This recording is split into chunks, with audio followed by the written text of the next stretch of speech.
Good morning friends, welcome to Kana Commerce classes. Today's topic amalgamation in nature of merger and amalgamation in nature of purchase. देखो क्या होता है, हमारा अमलगामेशन दो तरीके से हो सकता है, या तो वो मर्जर की तरीके से हो सकता है या परचेज़ के तरीके से. इट मीन्स हिंदी में इसे बोलते हैं मिश्रण की प्रकृति का एकीकरण या तो अमलगामेशन. देखो अमलगामेशन हमारा दो तरीके से होता है कि या तो हमारा हो सकता है मिश्रण करके, मिलाकर मिश्रण, ठीक है, या फिर हो जाता है क्रय करके, क्रय मतलब खरीद के, क्रय. अब अमलगामेशन हमारा कितने तरीके से होता है, हमारा दो तरह से होता है, या तो मिश्रण करके या फिर क्रय करके. क्लियर है. मिश्रण को हम बोल देते हैं मर्जर. मिश्रण को क्या बोलेंगे, मर्जर. मिश्रित, इकट्ठा हो जाना, मर्ज होना, मर्जर. और हमारा क्रय को बोलते हैं परचेज. ठीक है. तो amalgamation in nature of merger, amalgamation in nature of merger and amalgamation in nature of purchase. इसको हिंदी में बोलेंगे मिश्रण की प्रकृति का एकीकरण, क्रय की प्रकृति का एकीकरण. क्लियर है. अब देखो फर्स्ट हम करते हैं मिश्रण की प्रकृति का एकीकरण. इंग्लिश और हिंदी दोनों में समझाऊंगी तो दोनों के लिए यूज़फुल होगा. ठीक है. मिश्रण की प्रकृति का एकीकरण. मिश्रण की प्रकृति का एकीकरण क्या है, देखो इसकी ना 5 कंडीशंस होती है. मैंने यहाँ पर लिख रखा है, ये देखो ये लिखा हुआ है 5 कंडीशंस.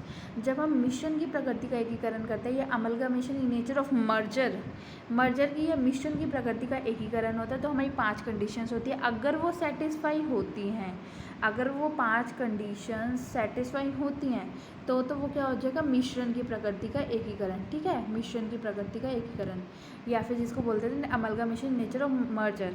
ठीक है. अगर वो 5 कंडीशन सेटिस्फाई नहीं होती तो वो क्या हो जाएगा, तो हमारा क्रय की प्रकृति का एकीकरण बोला जाता है, मतलब अमलगामेशन इन नेचर ऑफ मर्जर और परचेज. तो क्लियर है. अब मिश्रण की प्रकृति का एकीकरण में 5 कंडीशन सेटिस्फाई होनी चाहिए, और क्रय की प्रकृति के एकीकरण में 5 कंडीशन सेटिस्फाई नहीं होती है, वो हो जाता है क्रय की प्रकृति का एकीकरण. फर्स्ट कंडीशन क्या है, पहले हम नोट्स के थ्रू करते हैं, फिर हम थॉरली रीड करेंगे. ठीक है. तो फर्स्ट आ जाता है हमारा, देखो एक होती है हमारी ट्रांसफरर कंपनी. आपने इसको इंग्लिश में ही लर्न करो. ट्रांसफरर और ट्रांसफरी दो तरह की कंपनी होती है. ट्रांसफरर क्योंकि ना एंट्रीज जो होंगी वो इंग्लिश में होंगी, और वहाँ पर ट्रांसफरर और ट्रांसफरी यूज़ होगा. वहाँ पर मतलब क्रय और विक्रय यूज़ नहीं होगा, तो इसलिए हम ट्रांसफरर और ट्रांसफरी यूज़ करते हैं. ये जो ट्रांसफरर कंपनी है ना, ट्रांसफरर कंपनी, ये कौन सी होती है, विक्रय कंपनी, सेलर की कंपनी है. ठीक है. सेलर की कंपनी है. और जो ये ट्रांसफरी कंपनी है, ये परचेज करने वाली कंपनी है, जो इसको खरीदती है, क्रय कंपनी. ठीक है. तो ट्रांसफरर कंपनी OR, ट्रांसफरर. ठीक है. तो सेलर अर. ठीक है. तो OR आ गया. ट्रांसफरर मतलब सेलर की कंपनी है, बेचने वाले की कंपनी है. ट्रांसफरी जो ये बेचने वाले इनकी कंपनी को जो खरीद रहा है वो ट्रांसफरी हो जाता है. ठीक है. परचेजर की कंपनी हो जाती है ट्रांसफरी कंपनी. अब इसकी 5 कंडीशंस यहाँ से स्टार्ट हो जाती है. 5 कंडीशन में फर्स्ट कंडीशन क्या है कि जो हमारा ट्रांसफरर मतलब सेलर, विक्रय की कंपनी है, ठीक है, उनकी जो एसेट या लाइबिलिटी, इसको हिंदी में बोलते हैं संपत्तियां एवं दायित्व. जो ट्रांसफरर की मतलब सेलर की जो कंपनी है, उसकी जो एसेट एंड लाइबिलिटी है ना, जब उसको परचेज कर लेती है ट्रांसफरी कंपनी, तो वो एसेट एंड लाइबिलिटी किसकी बन जाती है, ट्रांसफरी कंपनी की बन जाती है. मतलब सेलर की जो एसेट एंड लाइबिलिटी हैं, जितने भी उसकी कंपनी में एसेट्स थे, जितनी भी लाइबिलिटी थी, वो सारी सेल करने के बाद किसकी हो जाती है, ट्रांसफरी खरीदने वाले की हो जाती है. ठीक है. अगर वो खरीदने वाले की हो जाती है तो मतलब वो कैसा है, वो हमारी फर्स्ट कंडीशन हो जाएगी मिश्रण की प्रकृति के एकीकरण की. ठीक है. नेक्स्ट आ जाता है हमारा जो इक्विटी शेयर्स, मतलब जो समता अंशधारी बोला जाता है इसे. आप देखो इक्विटी शेयर कौन होता है, वो रियल ओनर होते हैं कंपनी के, सच्चे मतलब वो होते हैं समता अंशधारी, मतलब सच्चे शेयर होल्डर होते हैं, वो ओनर होते हैं वो कंपनी के. ठीक है. तो जो इक्विटी शेयर्स होल्डर है ना, उसने क्या, जो ट्रांसफरर मतलब सेलर की कंपनी के जो इक्विटी शेयर्स थे, सेलर की कंपनी के जो भी इक्विटी शेयर्स थे, वो सेल होने के बाद मतलब किसी ने परचेज़ किया, वो ट्रांसफरी कंपनी ने परचेज़ किया. अब वो ट्रांसफरी कंपनी के हो गए, लेकिन कितने, 100%, अगर हमारे 100% यहाँ पर कितने भी शेयर होल्डर हो सकते हैं, 5,000, 3,000, 2,000, 1,000 या 100, 500, 200, कितने भी हमारे शेयर होल्डर होंगे, तो जितने भी शेयर होल्डर होंगे उस 100% में से 90% और मोर क्या होना चाहिए, ट्रांसफरी कंपनी के शेयर होल्डर बन जाने चाहिए। इट मीन्स जब सेलर कंपनी है उसके कुछ शेयर होल्डर होंगे, वहाँ पर काम करने वाले कुछ शेयर होल्डर होंगे, ठीक है, ओनर होंगे, तो जितने भी ओनर है उसमें से 90%, 90% या उससे ज़्यादा किसके होना चाहिए, बायर कंपनी के शेयर होल्डर हो जाने चाहिए, ठीक है। तो क्या हो जाता है, क्लियर है। फर्स्ट कंडीशन थी हमारी एसेट एंड लायबिलिटी। अब देखो क्या हो रहा है, हमारी ये वाली कंपनी जो है बंद हो रही है, ठीक है, और ये वाली कंपनी इसको खरीद रही है ना। तो जो बंद होने वाली कंपनी है उसके पास पहले तो कुछ ना कुछ एसेट और लायबिलिटी होंगी, कुछ ना कुछ संपत्तियां एवं दायित्व होंगे। अब जो एसेट एंड लायबिलिटी वो तो ख़त्म कर रहे हैं, यहाँ से तो जा रही है, ख़त्म हो रही है, इसमें जानी है ना, तो ये इसको ख़रीद लेगा। अगर इसको मतलब ख़रीद लेता है एसेट एंड लायबिलिटी को, तो हो जाएगी हमारा मिशन की प्रकृति का एकीकरण की फर्स्ट कंडीशन सेटिस्फाई, ठीक है।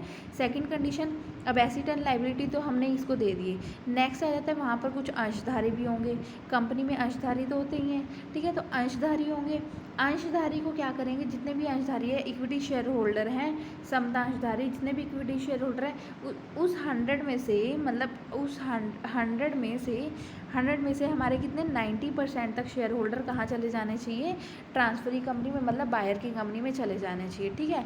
अब इंसान मतलब बंदे भी चले गए, एसेट और लायबिलिटी थे वो भी वहाँ पर ट्रांसफ़र हो गए।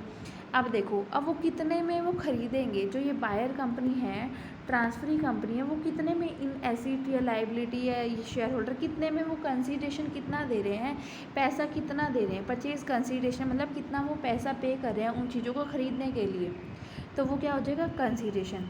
अब कंसीडरेशन क्या होगा, यहाँ पर देखो कंसीडरेशन में हमारा क्या आ जाता है, कंसीडरेशन में हमारा क्या आएगा, देखो परचेज कंसीडरेशन है, परचेज कंसीडरेशन, इसमें क्या होंगे, इक्विटी शेयर होल्डर जो रियल ओनर होते हैं कंपनी के, अगर वो इक्विटी शेयर होल्डर हैं हमारे, अगर वो हमारे इक्विटी शेयर होल्डर हैं और वो इक्विटी शेयर होल्डर हमारे किस में चले गए, बायर की कंपनी में चले गए, तो वो मतलब जो इक्विटी शेयर होल्डर यहाँ के थे वो बायर की कंपनी में चले गए, उनको वहाँ के मतलब नई कंपनी जो बनी उनके इक्विटी शेयर प्रोवाइड कर दिए, वो तो हो जाएंगे हमारे इक्विटी शेयर होल्डर को इक्विटी शेयर होल्डर दे दी।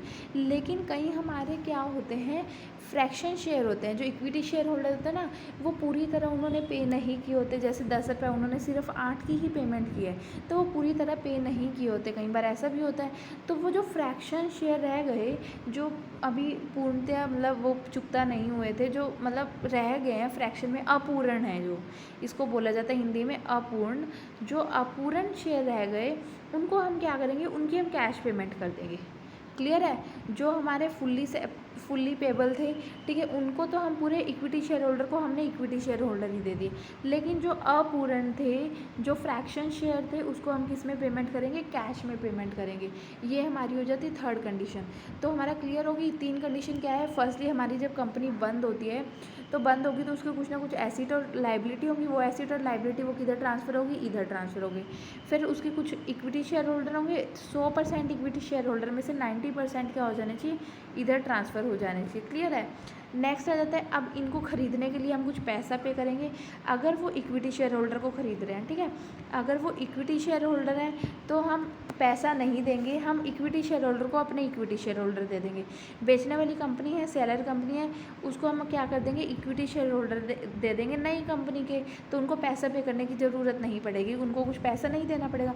लेकिन अगर वो फ्रैक्शन शेयर है, अपूर्ण शेयर है, तो उनको कैश में पेमेंट करनी पड़ेगी, क्लियर है। Three conditions. नेक्स्ट आ जाती है हमारी फोर्थ कंडीशन। अब देखो हमारे क्या हो गया, कंपनी में जो जो सामान था वो हमने दे दिया, इक्विटी शेयर होल्डर दे दिए, एसेट एंड लायबिलिटी दे दी, इसके बदले हमने पैसे भी पे कर दिए, जितने भी हमारे पैसे बन रहे थे हमने वो भी पे कर दिए, ठीक है, यहाँ पे पैसे भी पे कर दिए। अब फोर्थ कंडीशन क्या होती है, जब हमारा जो हमारी सेलर कंपनी है, ट्रांसफ़रर कंपनी है ना, उसने अपना बिज़नेस किसको दे दिया, ट्रांसफरी कंपनी को, बाइंग कंपनी को दे दिया। अगर वो बिज़नेस ऐसा नहीं है कि जो ट्रांसफ़रर कंपनी है ट्रांसफरर कंपनी है, ऐसा नहीं है कि उसने अपना बिज़नेस दिया लेकिन जाके ट्रांसफरी कंपनी जो ख़रीदने वाली कंपनी है ना, एक बार बिज़नेस लेके उसको ख़त्म कर दिया, उसको मतलब चलाया ही नहीं। ऐसा नहीं होना चाहिए। अगर आपने उस बिज़नेस को लिया है ना तो उसको आपको चलाना पड़ेगा। वो रनिंग बिज़नेस होना चाहिए, बिज़नेस रन करना चाहिए, व्यवसाय चालू रहना चाहिए। क्लियर है? तो यहाँ हो जाएगा कि ट्रांसफरर कंपनी है, उसको ट्रांसफरी कंपनी का जो हमने बिज़नेस दिया वो बिज़नेस चालू होना चाहिए। 4 कंडीशन सेटिस्फाई होगी। 5th कंडीशन हमारी क्या होती है? अब हमारे जो हमने एसेट और लायबिलिटी मतलब कि संपत्ति और दायित्व जो हमने लिए हैं ना, जितने रुपए के भी हमने एसेट और लायबिलिटी लिए हैं, जितने की भी हमने एसेट एंड लायबिलिटी लिए हैं, जैसे कि हमने एसेट एंड लायबिलिटी मैंने जब ख़रीदा था, बुक वैल्यू पता है क्या होती है? जिस टाइम हम उस एसेट को ख़रीद रहे हैं, उस एसेट को ख़रीदने की हमारी, जैसे हमने 1000 रुपये में एक एसेट ख़रीदा और उसको हमने अपनी बुक में एंट्री कर दी 1000 रुपये की, ठीक है। और आज उसको मैंने 5 साल पहले ख़रीदा था, आज उसकी वैल्यू ना मैं देख रही हूँ, उसकी वैल्यू आज हमारी हो गई है 5000 रुपये, 5 की मतलब 5000 रुपये हो गई। तो जो भी हमारी जितनी भी एसेट और लायबिलिटी है, जब मैं सेल कर रही हूँ ना तो उसको बुक वैल्यू पे दिखाना है, जितने में आपने ख़रीदा था। अगर 1000 रुपये में ख़रीदा था ना तो वो 1000 रुपये दिखाने हैं, उसको हमने 5000 रुपये नहीं दिखाने। आज की वैल्यू नहीं दिखानी है, हमने जो बुक वैल्यू जितने में हमने ख़रीदा था वो वाली वैल्यू दिखानी है। ठीक है, तो क्लियर है? यहाँ पर क्या आ जाएगा हमारा? ट्रांसफरर कंपनी होगी, वो अपने एसेट और लायबिलिटी को बुक वैल्यू पे दिखाएगी, मतलब कि पुस्तकीय मूल्य पे, पुस्तक के मूल्य पर मतलब बुक वैल्यू पर दिखाएगी। जितने भी एसेट एंड लायबिलिटी मतलब 1000 रुपये है तो 1000 रुपये में ही दिखाएगी, जितने भी बुक वैल्यू पे दिख रहा है। जब हमने परचेज़ किया था उस टाइम अपने बुक्स में हमने चढ़ाया था ना क्या इतने की वैल्यू है, तो उसी पे ही उसको दिखाना पड़ेगा मेरे एसेट एंड लायबिलिटी। अगर उसकी आज वैल्यू या तो कम हो गई या तो ज़्यादा हो गई या फिर हो गई कम, मतलब तो उसको उस पर नहीं दिखाना। नो मतलब नहीं दिखाना, आज की वैल्यू पे हमें नहीं दिखाना, हमने जो बुक वैल्यू थी हमें उस पर दिखाना है। क्लियर है? ये 5 अगर कंडीशन सेटिस्फाई हो जाती है तो हमारा अमलगामेशन कैसा हो जाता है? इन नेचर ऑफ मर्जर हो जाता है। मर्जर मतलब मिश्रण, मिश्रण की प्रकृति का एकीकरण हो जाता है। 5 कंडीशंस क्या हैं? सबसे पहले हमारी कंपनी जब ख़त्म होती है तो सबसे पहले उसकी एसेट एंड लायबिलिटी होती है। एसेट एंड लायबिलिटी होंगी, उसको हम ख़त्म करेंगे। वो अगर सेम क्या हो जाती है, ट्रांसफरी कंपनी के पास चली जाती है तो वो मिश्रण की प्रकृति का एकीकरण हो जाता है, पहली कंडीशन। दूसरी कंडीशन क्या है? उसके बाद हमारे इक्विटी शेयर होल्डर होंगे, जो ओनर होते हैं। ओनर अगर 100%, अगर वो 100% में से 90% तक हमारे वही ओनर रहने चाहिए, 90% तक वही सेम इक्विटी शेयर होल्डर रहने चाहिए। अब जो इक्विटी शेयर होल्डर है, जो पूर्ण है, जो इक्विटी शेयर होल्डर हैं, उनको तो इक्विटी शेयर होल्डर ही मिल जाएंगे। उनको उनके बदले इक्विटी शेयर होल्डर के बदले हमने इक्विटी शेयर होल्डर दे दी। लेकिन जो फ्रैक्शन शेयर है, अपूर्ण शेयर है, उसके बदले हमें कैश में पेमेंट करनी पड़ेगी। परचेज कंसीडरेशन पैसे भी दे दी। अब हमारा क्या होगा? जो हमने बिज़नेस लिया है वो बिज़नेस रनिंग में होना चाहिए। ऐसे नहीं है हम यहाँ लेके और उसको बंद कर दें, नो, वो बिज़नेस रनिंग में होना चाहिए।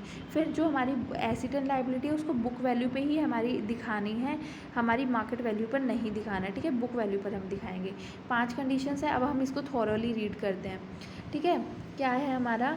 Distinctions between amalgamation in nature of merger and amalgamation in nature of purchase. ठीक है, इसमें क्या है? मिश्रण, यहाँ पर ये देखो लिखा हुआ है, मिश्रण की प्रकृति का एकीकरण और क्रय की प्रकृति का एकीकरण, इसमें अंतर स्पष्ट कीजिए। यही जो 5 कंडीशंस मैंने बताई है ना, वही सब इसमें लिखी हुई हैं। देखो, फर्स्ट कंडीशन क्या आती है हमारी? हस्तांतरित। देखो, जो हमारी मैंने आपको ये बताया कि ट्रांसफरर कंपनी, ट्रांसफरर ऐसे लिख देते हैं, ठीक है, शॉर्ट में। ट्रांसफरर कंपनी मतलब कि सेलर की कंपनी, ठीक है, सेलर कंपनी, ठीक है, सेलर की कंपनी हो गई। और जो ट्रांसफरी कंपनी है, ट्रांसफरी कंपनी मतलब बायर की कंपनी, ठीक है। तो ये इसको हिंदी में बोला जाता है यहाँ पर हस्तांतरण करने वाली कंपनी, ठीक है, हस्तांतरण करने वाली कंपनी। और एक हो जाती है हस्तांतरण पाने वाली कंपनी, पाने वाली। करने वाली मतलब सेलर, हस्तांतरण जो कर रही है मतलब सेलर की हो गई, हस्तांतरण पा रही है मतलब पाने वाली कंपनी वो बायर की हो गई। क्लियर है? हिंदी में ही समझाऊँ या इंग्लिश में? चलो हिंदी में देख लेते हैं। ठीक है, क्या होता है हमारा हस्तांतरण? हस्तांतरण करने वाली कंपनी मतलब सेलर की कंपनी की समस्त सारी के सारी समस्त मतलब सारी के सारी संपत्ति एवं दायित्व क्या होता है हमारे एसेट और लायबिलिटी एकीकरण के बाद मतलब एकीकरण क्या होता है हमारा अमलगामेशन। एकीकरण जब हो जाता है उसके बाद क्या हो जाता है हमारी हस्तांतरण पाने वाली कंपनी के संपत्ति एवं दायित्व बन जाते हैं। फर्स्ट कंडीशन हमने यही की थी ना कि जो भी हमारे एसेट एंड लायबिलिटी है जब हमारा एकीकरण हो जाएगा अमलगामेशन हो जाएगा उसके बाद वो एसेट एंड लायबिलिटी किसके हो जाएंगे बायर कंपनी के हो जाएंगे ट्रांसफरी कंपनी के हो जाएंगे। ठीक है, तो हस्तांतरण पाने वाली कंपनी के हो जाएंगे। हस्तांतरण करने वाली कंपनी के एसेट एंड लायबिलिटी हस्तांतरण पाने वाली कंपनी के हो जाएंगे अमलगामेशन होने के बाद। क्लियर है, फर्स्ट कंडीशन हमारी यही थी। यहाँ पर ये देखो फर्स्ट कंडीशन यही थी ना कि एसेट एंड लायबिलिटी जो मतलब हस्तांतरण करने वाली कंपनी और हस्तांतरण पाने वाली कंपनी की जो एसेट एंड लायबिलिटी है वो किसके हो जाएंगे पाने वाली कंपनी के हो जाएंगे। फर्स्ट कंडीशन क्लियर है। नेक्स्ट आ जाता है हमारा हस्तांतरण पाने वाली कंपनी द्वारा हस्तांतरण करने वाली कंपनी के व्यवसाय को चालू रखने की इच्छा हो। फोर्थ कंडीशन थी आई थिंक। हाँ, ये देखो चालू रखने की इच्छा, व्यवसाय चालू रखना कि अगर जो हस्तांतरण करने वाली है करने वाली ये है और ये सॉरी हस्तांतरण करने वाली हमारी ये होती है, पाने वाली ये। जो पाने वाली अगर इसके बिज़नेस को परचेज़ करेंगे, पाने वाली की क्या इच्छा होनी चाहिए वो बिज़नेस रन में होना चाहिए। अगर आपने ख़रीदा है ना उस बिज़नेस को फिर चलाना भी पड़ेगा आपको। ठीक है, तो ये सेकंड कंडीशन हमारी सेटिस्फाई होगी। हस्तांतरण पाने वाली कंपनी मतलब बायर की कंपनी को हस्तांतरण करने वाली मतलब सेलर की कंपनी के व्यवसाय को चालू रखने की इच्छा होनी चाहिए। क्लियर है, सेकंड कंडीशन हो गई। नेक्स्ट कंडीशन क्या है हमारी हस्तांतरण पाने वाली मतलब बायर की कंपनी द्वारा हस्तांतरण करने वाली मतलब सेलर की कंपनी की संपत्तियां एवं दायित्वों को उसकी पुस्तक में शामिल करके उसकी पुस्तकीय मूल्य में कोई भी समायोजन मतलब एडजस्टमेंट करने का विचार न हो। ठीक है, सिवाय इसके कि एक मिनट देखो इतना पहले पढ़ते हैं हम न हो तक। ठीक है, इसमें क्या है जो हमारा क्या कह रहे हैं जितना भी हमारा क्या हुआ जितने भी हमारी कंपनी ने हस्तांतरण पाने वाली मतलब बायर की कंपनी है उसे हस्तांतरण करने वाली मतलब सेलर की कंपनी की जितनी भी हमारी एसेट या लाइबिलिटी ली थी ना वो एसेट और लाइबिलिटी को हमें किस पे दिखाना है हमें पुस्तकीय मूल्य पे दिखाना है मतलब बुक वैल्यू पर दिखाना है। कोई एडजस्टमेंट नहीं करनी। एडजस्टमेंट का मतलब पता है क्या हो जाता है एडजस्टमेंट मतलब समायोजन मतलब कि हमें उसको मार्केट वैल्यू पर नहीं दिखाना क्योंकि अगर मार्केट वैल्यू पे दिखाता है तो वो हमारी एडजस्टमेंट वाली हो जाती है। ठीक है, उसको बुक वैल्यू पर ही शो करना है, पुस्तकीय मूल्य पर ही शो करना है, मार्केट वैल्यू पर उसको शो नहीं करना है। इतना ही करना। ठीक है, न हो तक कि हस्तांतरण करने वाली कंपनी की संपत्तियां दायित्व को हस्तांतरण पाने वाली कंपनी मतलब संपत्ति वो क्या है पुस्तकीय मूल्य में कोई एडजस्टमेंट ना करनी पड़े। अगर देखो एडजस्टमेंट कर लेते हैं तो वो मार्केट वैल्यू हो जाती है और बिना एडजस्टमेंट के मतलब बुक वैल्यू वो वैसे के वैसे ही है। एडजस्टमेंट करना मतलब उसमें कुछ चेंजेस करना मतलब वो आज की वैल्यू दिखा रहे हैं तो हमें बुक वैल्यू में कोई भी एडजस्टमेंट मतलब बुक वैल्यू पे दिखाना है, पुस्तकीय मूल्य में कोई भी एडजस्टमेंट करने का विचार ना हो, बुक वैल्यू पे ही दिखाना है। तो ये हमारा था हमारा फिफ्थ कंडीशन। हाँ, ये बुक वैल्यू वाली फिफ्थ कंडीशन थी कि हमें इसमें कोई भी एडजस्टमेंट नहीं करनी है। देखो एडजस्टमेंट नहीं करनी है मार्केट वैल्यू पे, सिर्फ बुक वैल्यू पे दिखाना है बिना एडजस्टमेंट के, बुक वैल्यू पर ही इसको शो करना है। क्लियर है। नेक्स्ट हमारा आ जाता है फोर्थ पॉइंट क्या है हस्तांतरण पाने वाली मतलब बायर की कंपनी के द्वारा हस्तांतरण करने वाली मतलब सेलर की कंपनी के उन समता अंशधारियों मतलब इक्विटी शेयर होल्डर को जो हस्तांतरण पाने वाली कंपनी के अंशधारी बनने को सहमत है तो पूर्ण रूप से कंपनी के समता अंश देकर चुकता किया गया हो। मतलब देखो क्या कह रहे हैं कि जो हमारे शेयर होल्डर है ना इक्विटी शेयर होल्डर, ठीक है, मतलब समता अंशधारी है हमारे इक्विटी शेयर होल्डर, वो इक्विटी शेयर होल्डर को हम क्या दे देंगे इक्विटी शेयर होल्डर को हम इक्विटी शेयर होल्डर ही देंगे। किसको देंगे जिसने पूर्ण तरह से मतलब चुकता हो गया हो, फुल्ली पेड अप शेयर है, मतलब 10 रुपये का था उसने 10 रुपये पे कर दिया, मतलब उन्हीं को ही हम इक्विटी शेयर के बदले इक्विटी शेयर होल्डर दे देंगे, ठीक है। लेकिन जो अपूर्ण है, जो फ्रैक्शन में शेयर है, उसको हम क्या देंगे, कैश में पेमेंट करेंगे, ठीक है। जो फ्रैक्शन शेयर है उसकी हम कैश में पेमेंट करेंगे, जो पूर्ण तरह मतलब चुकता है उसको हम क्या कहते हैं, इक्विटी शेयर होल्डर ही दे देंगे।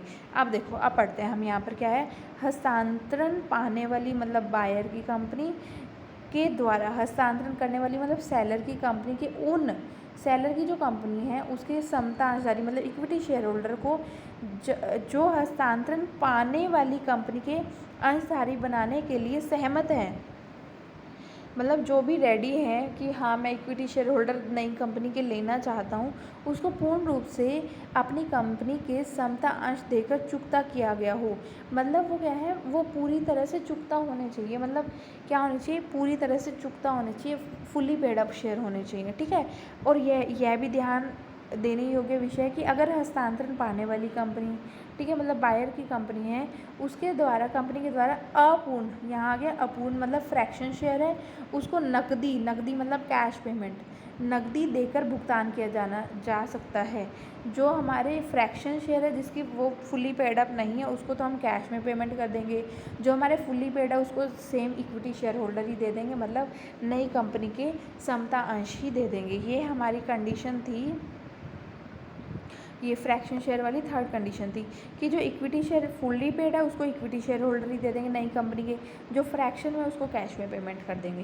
क्लियर है। नेक्स्ट हमारी कंडीशन आ जाती है कि हस्तांतरण करने वाली कंपनी मतलब सेलर की कंपनी, हस्तांतरण करने वाली मतलब सेलर की कंपनी के समता अंश के अंकित मूल्य का कम से कम 90% एटलीस्ट 90% अंश रखने वाली अंशधारी हस्तांतरण के बाद हस्तांतरण पाने वाली कंपनी के अंशधारी बन जाते हैं। मतलब कि क्या है, जो बायर की कंपनी है उसने उसके 100% में से 90% तक क्या होने चाहिए, इक्विटी शेयर होल्डर वो बन जाते हैं, वो बन जाने चाहिए, कम से कम 90% तो आप इक्विटी शेयर, जैसे अगर हमारे लगा लो 1000 हमारे इक्विटी शेयर होल्डर है टोटल पुरानी कंपनी में, जो जिसको हम सेलर की कंपनी है, ठीक है, उसमें हमारे 1000 इक्विटी शेयर, 1000 का 90% मतलब इसमें से 900 क्या होना चाहिए, नई कंपनी के इक्विटी शेयर ले लें।